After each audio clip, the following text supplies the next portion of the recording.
Hi, James at Bespoke here, welcome back to another video review, and in this one we're looking at the DYTAC SLR Airsoftworks PDW Helix Ultralight.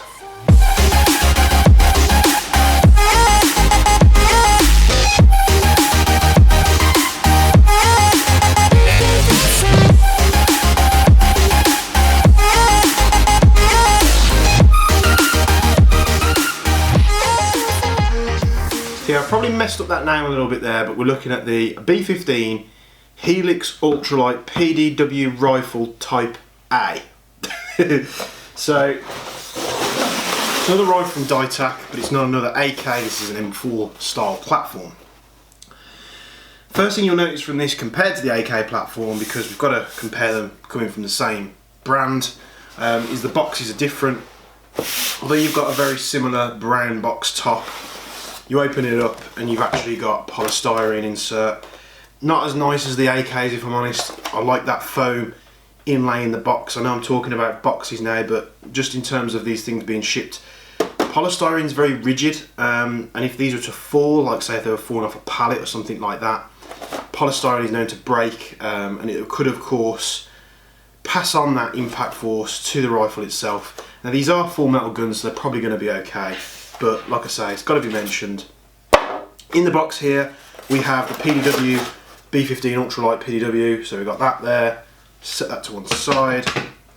We've got an SLR Airsoftworks sticker, a DYTAC hex mag, and then we've got a M-lock grip as well. Let's put this box out of the way. We don't care about the box. B15 Ultralight Helix PDW rifle. Now there's three rifles in this series from DYTAC. We've got the PDW, we've got the SBR length, which we're going to look at in the next video, which is tomorrow, and then we've got the carbine length, which is the super long one, which we'll look at third. Now this is a full metal airsoft replica, same replica. I think these are mimicking a real firearm because they do have SLR Airsoftworks LLC, Winter Garden, Florida, USA. However true that is, I don't know, but it's a full metal gun. Only polymer parts on this gun are the magazine itself, the pistol grip, the dust cover up here, and the rear section of the stock. So on the PDW, you have an SMG style stock. It's 3-position, so you got closed. That's a 4-position stock. 4-position stock, closed to open. Now this is a SMG style stock, so you are going to struggle battery space wise in here, but we'll wait till we get to the TDC camera, so until we look at that a little bit more closely. Ambidextrous fire controls, safe, semi and auto. We've got some mock anti-rotation pins on the receiver here, which are a very nice addition. The charging handles are very nice too. They're a little bit different though. They have like a spring and ball bearing system compared to like a normal latch and hook style charging handle, but putting that to the rear locks the fake bolt to the back, and you can access your hop-up unit and adjust that accordingly. It's a rotary style hop unit. Looks very much similar to like a VFC style, like what they put on their 417s, I think it was. Hitting the bolt release locks that forward. Dust cover, let's close that as well. The magazine release can only be found on the right hand side. You've got a really modern looking receiver here. Loads of machining bits and pieces here, there and everywhere. Very futuristic looking. What I did find on the PDW version that I had given to me for as a sample for video reviewing, it's a little bit scratchy, but I think it's only this model because the SBR I've got in the room also, and the other ones that I've tested haven't had this issue. So I was actually doing really well camera wise, and I didn't realise at the end of recording all this, the bloody memory card was full. So just covered the stock. The QD points can be found on both the left and the right hand side to the rear of the receiver. However, you can only get access to these with your QD sync point if the stock is locked all the way to the rear, but you do have a central one underneath the stock platform which can be used from both sides in the stock in all its positions. Push that forward. So we've got a lovely modern looking receiver here, loads of machining bits and pieces on here to make it sort of stand out, and then we've got a lovely M-lock handguard here to match. So you've got 20mm section rails on the front and the back here with a cutout on the top, M-lock on the top, M-lock on the sides, M-lock on the bottom, M-lock everywhere.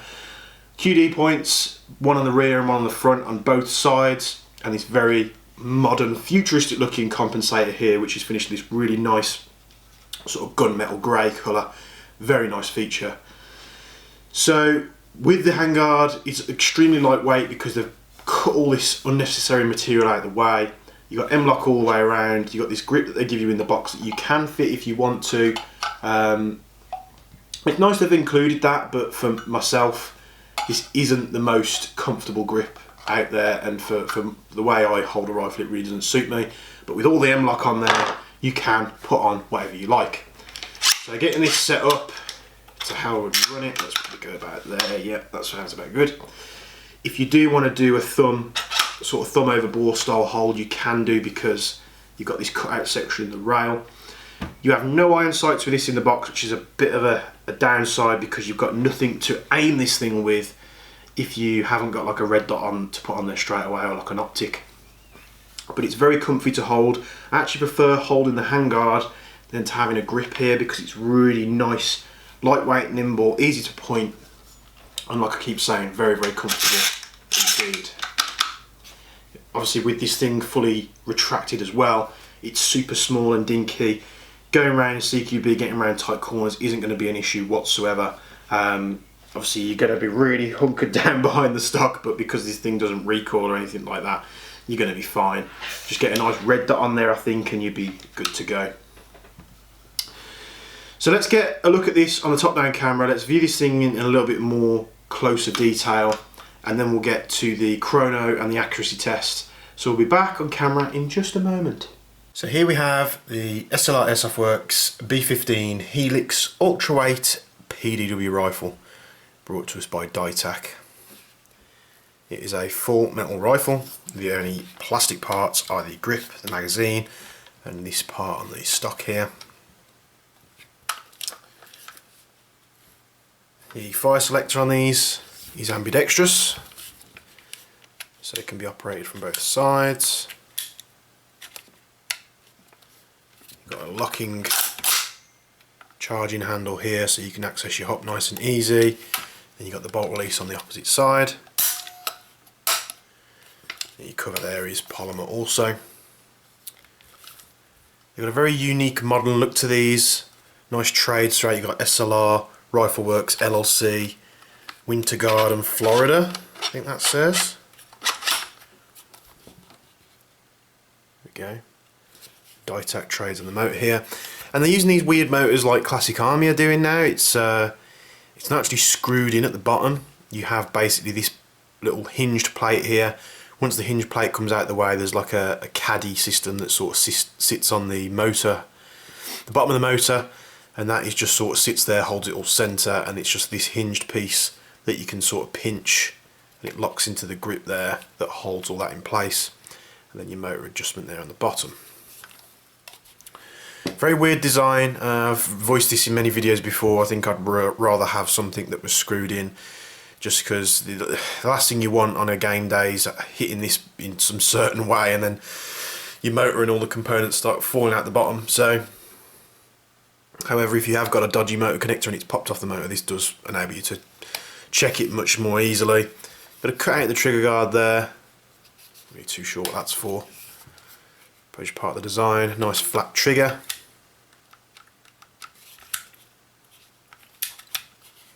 They've got like mock anti-rotation pins fitted to these out the box,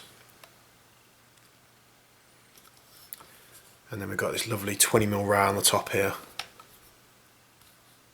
and they don't actually have like a hook and latch system like a lot of other charging handles. It's actually like a ball bearing system, and that sort of just knocks over the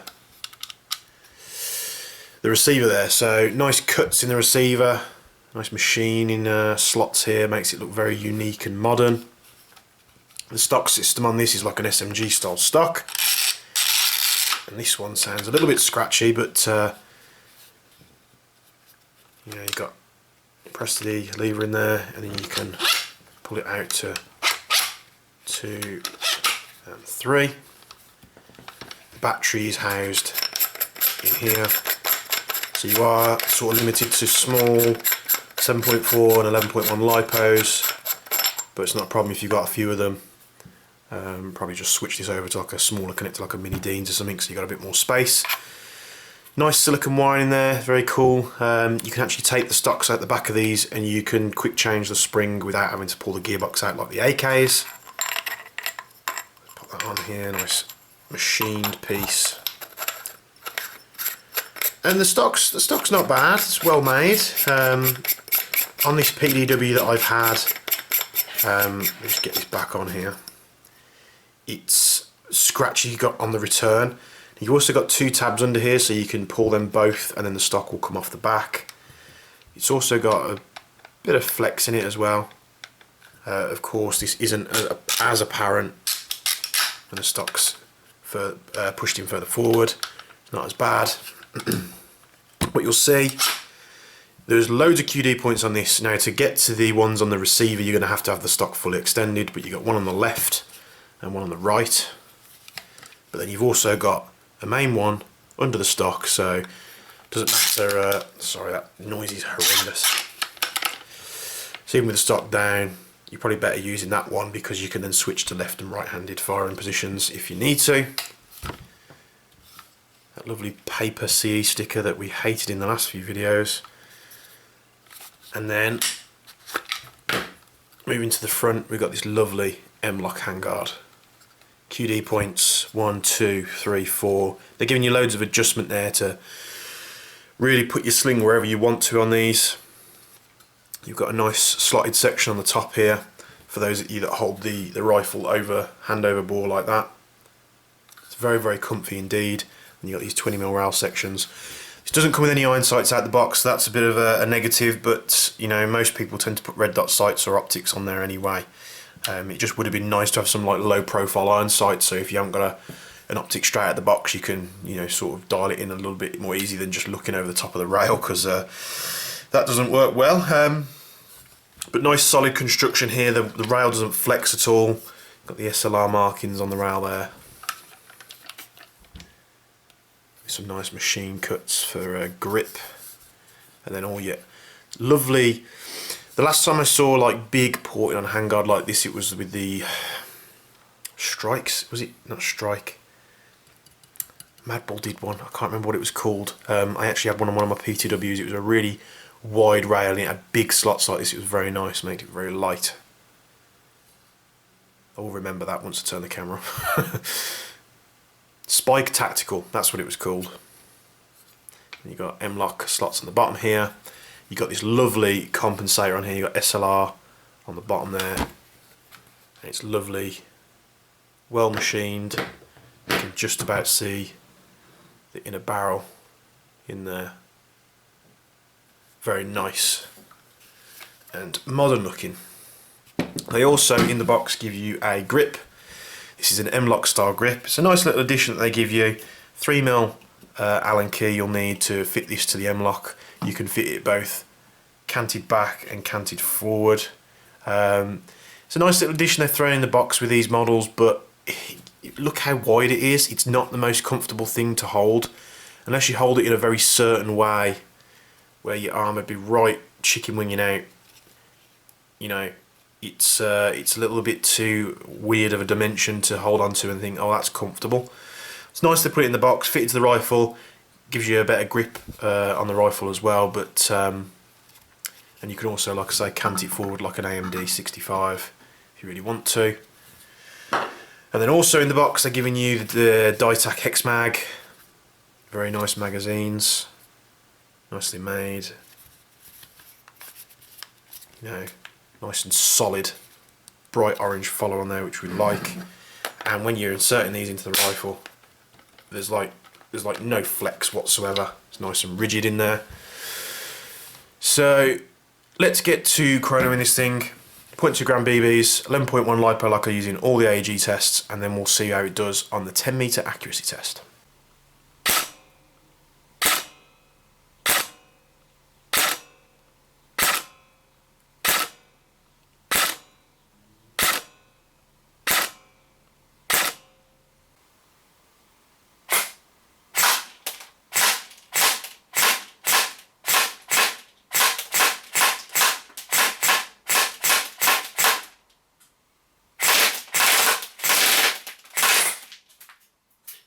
So yeah, a little bit warm out the box there. Don't worry though, because if you're buying these from us, they do come pre-downgraded to UK safe limits. If you do have any special requirements, just be sure to get in touch before you place the order, because if you place the order and then you sort of send an email in, let's say on the evening or the day after, there's a high probability that your gun is already packed and just waiting to be shipped out. So make sure you contact us before, and we can of course cater directly to your needs. Not a problem at all. I like this M4. I was a big fan of the AKs when I found them, and you guys know, if you've been watching this show or this channel for a long time, you know that I personally love small rifles. I have, you know, in my personal collection, I have Evos, I have PP19s, AK-74s, what else am I running? MP7s, you know, SMG style stuff, TK-45 as well, how could I forget that one?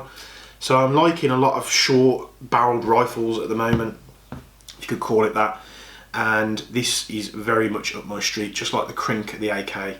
But don't worry, if short's not your style, we have got the other versions coming up in the next couple of days, so be sure to hit the subscribe button, hit that bell notification, you'll get notified straight away when we're putting new videos up. What the great thing about this, it feels great in your hands. It's a nice weight, but it's so lightweight as well. It's weird. It's like it's lightweight, but it's not like it feels cheap. You could pretty much point this thing as a pistol. It's really not that heavy at all, and this is thanks to all the machining cuts on the receiver, all the lightweight cuts they've done on the rail as well.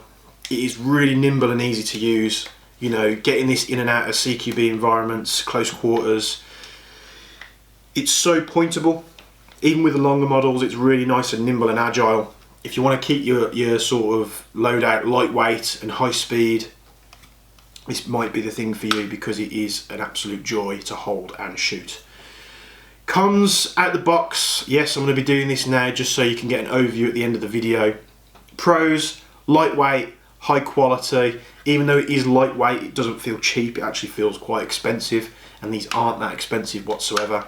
SMG stock does suit the build, however, there are companies that do this a little bit better, like G&G, Aries, Modify, a few of the other companies I always forget. So I would have liked that to have been a bit more rigid, but again, it's not the end of the world. Nice vertical grip, that's a good pro, it's very comfortable. The rails on these as well are just absolutely superb. Cons, on the SMG sample that I was sent, so this isn't apparent on all the models, it was just a bit scratchy, but I'm sure that'd be easy to be fixed. This is a personal con of mine. I don't like the fitment on the bottom of the motor grips here. I just think it's asking for trouble. I mean, it is quite hard to push and unlock that and get the motor out, but I think I'd just feel a little bit more reassured with a couple of screws there. But that is just me being really critical of this rifle. You know, this looks absolutely superb.